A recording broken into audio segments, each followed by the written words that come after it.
Hello and welcome to the Sustainable Futures Report for Friday the 20th of May, World Bee Day. I'm Anthony Day. This week, should the Guardian's carbon bombs be defused? There's a new report from the World Meteorological Organisation. I learn about a country where supermarkets accept Bitcoin, while IEMA warns about the energy cost of Bitcoin mining. And there's a prospect of new pandemics. Yes, it's World Bee Day. Did Albert Einstein ever say, if the bee disappeared off the face of the earth, man would only have 4 years left to live? Almost certainly not. Is it true? Probably not, but that doesn't mean it wouldn't be serious. Bees are pollinators, and without pollinators, many fruit crops wouldn't produce fruit. We still have cereals and maize because they're pollinated by the wind. Root crops like carrots, potatoes and turnips, as well as cabbages and Brussels sprouts wouldn't be affected, but apples and oranges and lemons and plums and strawberries and raspberries and gooseberries and all the rest would be scarce. And I'm not sure how we would get vegetable seeds unless we could let some vegetables flower and get pollinated.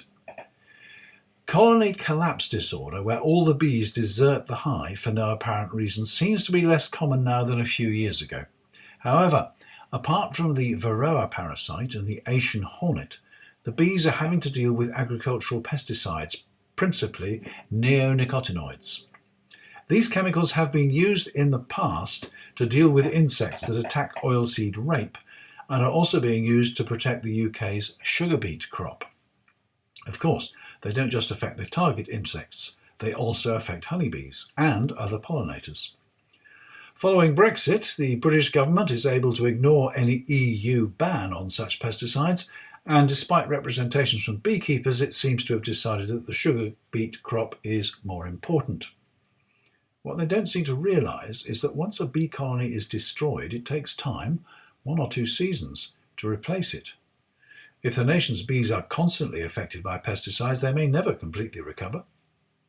While it may be relatively easy to calculate the cost of damage to the sugar beet crop, the loss of fruit due to the loss of pollinators is much more difficult to identify, though likely to be very much greater. As a beekeeper, I urge you to plant bee-friendly plants, avoid most pesticides in the garden, and add your name to any petitions urging the government to protect our pollinators. Find out more at buglife.org.uk, for example.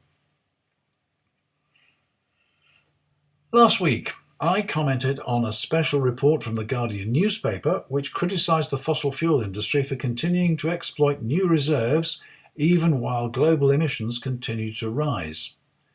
It quoted Antonio Guterres, UN Secretary General, saying that the latest IPCC report is a code red for humanity, and that investing in new fossil fuels infrastructure is moral and economic madness. It reported that the International Energy Agency had concluded there could be no new oil or gas fields or coal mines if the world was to reach net zero by 2050. The feedback I had was that this was sensationalist and designed to whip up the Guardian readership in the same way that the Daily Mail panders to its readers over immigration. An attack on the oil companies was unjustified when some 70% of the projects were to be delivered by state organisations. In any case, there was nothing really new in the report, as these investment plans have been known in the industry for years. And the fact that something is planned doesn't mean it will happen. I think sensationalist is an appropriate term for declarations unsupported by evidence, but the information from the IPCC, the Intergovernmental Panel on Climate Change, the IEA, the International Energy Agency, and the United Nations, is based on peer-reviewed scientific research, unlike the Mail's anti-immigrant stories. Even if planned projects are not implemented, those under development will already assure a continuing growth of emissions. It doesn't really matter whether this damage to the planet is being carried out by public or private organisations. The fossil fuel industry is responsible and by its actions is clearly rejecting the scientific consensus. Of course, we continue to need fossil fuels and will do so for years to come. I think even Just Stop Oil would accept that. Almost every aspect of our lives in the prosperous West relies on fossil fuels. But we now know how damaging they are and how urgent it is to phase them out. The fossil fuel industry should be required to put maximum resources behind the transition to clean and renewable energy as swiftly as possible. Governments should not be incentivising the development of new oil and gas fields.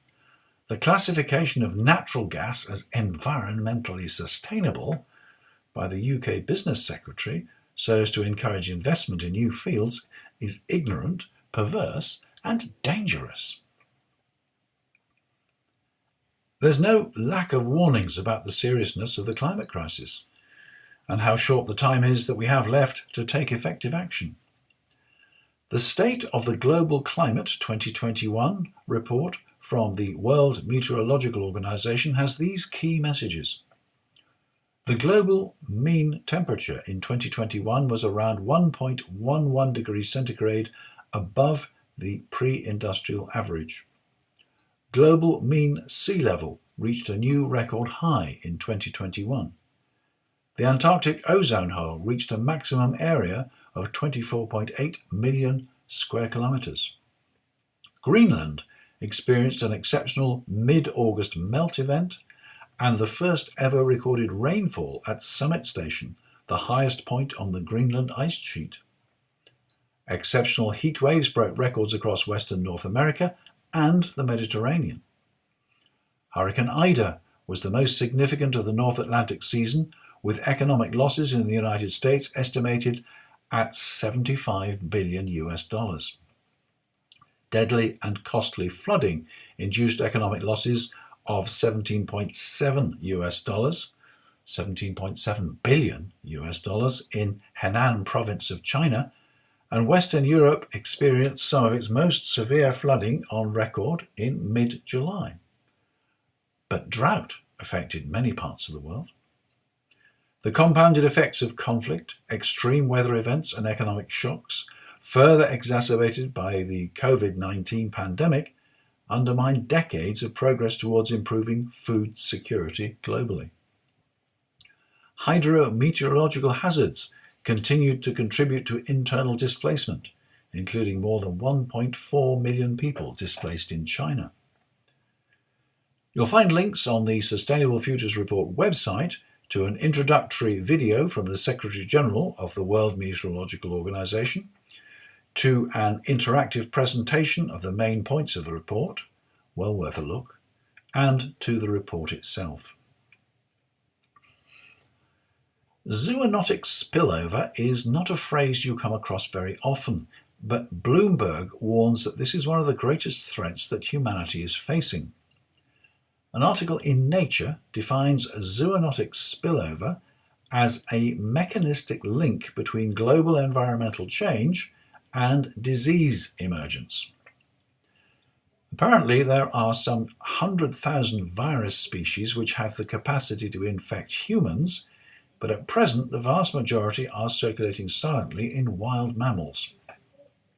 The consequences of climate change and changing land use could alter this.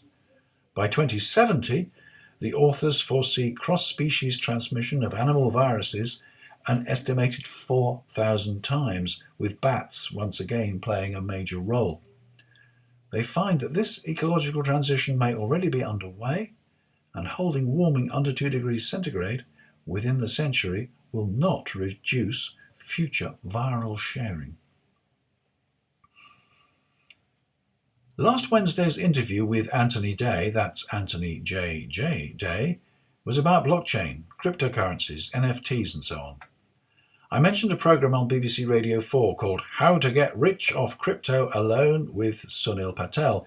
It looked like a comedy programme and was quite light-hearted, but there was some interesting and serious information in there. The programme revealed that while you're not going to get very far with buying your everyday needs in the UK if you only have Bitcoin to spend, El Salvador, the country with the highest murder rate in the world, has just adopted Bitcoin as an official currency.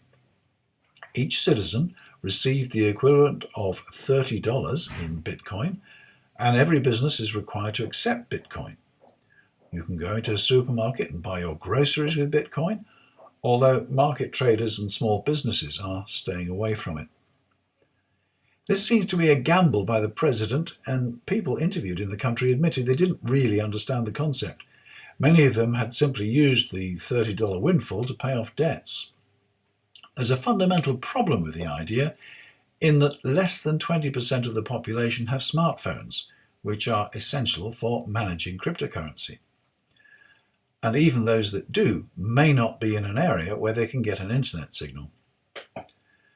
The government of El Salvador has announced plans to start mining in a scenario which sounds like something out of a James Bond movie. Because Bitcoin mining demands so much electricity, they're going to build their mine on the slopes of a volcano and use geothermal energy to produce the electricity required. Detailed plans are scarce at present. The IMF seems sceptical and has warned that El Salvador may default on its international loans. Transform. The Journal of IEMA, the Institute of Environmental Management and Assessment, has an article on Bitcoin mining in its latest issue. It talks mainly about Bitcoin, although other cryptocurrencies are available, many of which use far less electricity to maintain their blockchains. The journal warns that while some mining data centers use renewable energy, others are attracted to locations which produce cheap electricity from coal. China has outlawed this, but miners have moved into places like Kazakhstan where there are no such restrictions.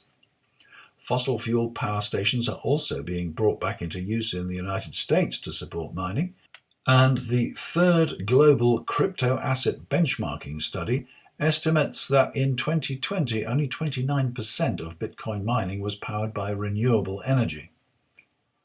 Another side to this is electronic waste.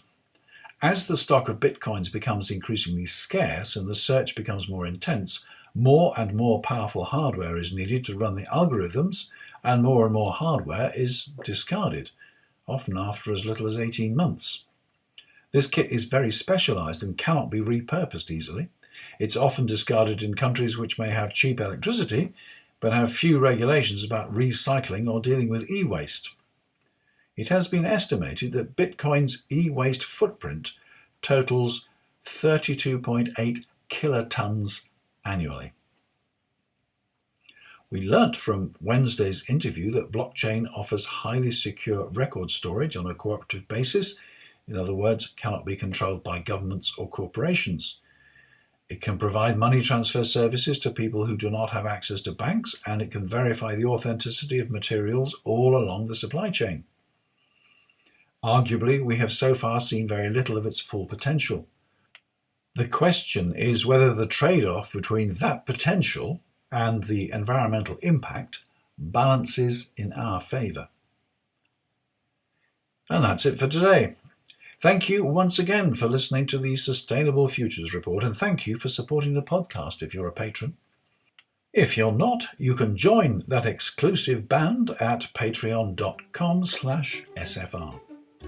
There will be another interview next Wednesday and another podcast the following Friday. In the UK, we start June with a 4-day weekend to mark the Queen's Platinum Jubilee, so there's unlikely to be an episode on the 3rd of June, but I'll probably be back to normal the following week.